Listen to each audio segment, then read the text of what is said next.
Only on KCCI, we are hearing from Governor Reynolds for the first time since the end of the 2025 legislative session. Our chief political reporter, Amanda Rooker, sat down for an exclusive interview with the governor. She joins us now. Amanda, you spoke with Governor Reynolds about her plan to add work requirements to Iowa's Medicaid expansion program. I did, Ben and Stacy. There are about 171,000 people in Iowa who get their health care through Iowa's Medicaid expansion program. Now, Reynolds has asked the Trump administration to allow her to add work requirements for able-bodied adults to get their benefits. Now, that will create a whole new reporting process. I asked Governor Reynolds how she'll make sure that Iowans don't accidentally lose their health care while trying to navigate that.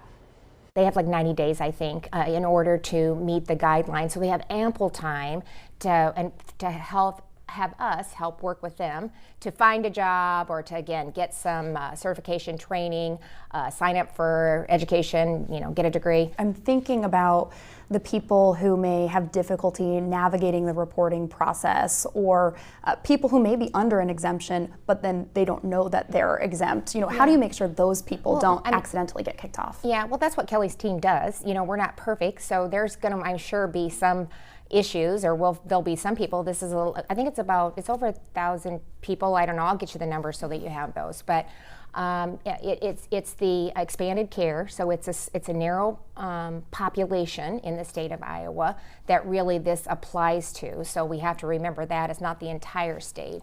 And so they have a lot of outreach with them right now. They're connected to HHS. They're getting benefits. They have requirements to sign up for that. And so there'll be ample ways that we'll be able to connect and work with them. You may have heard about Medicaid work requirements earlier today from the U.S. House bill. This is a whole separate program than that. That plan would add work requirements for regular Medicaid recipients across the country. Both programs have exceptions for children, people with disabilities, seniors, and pregnant women.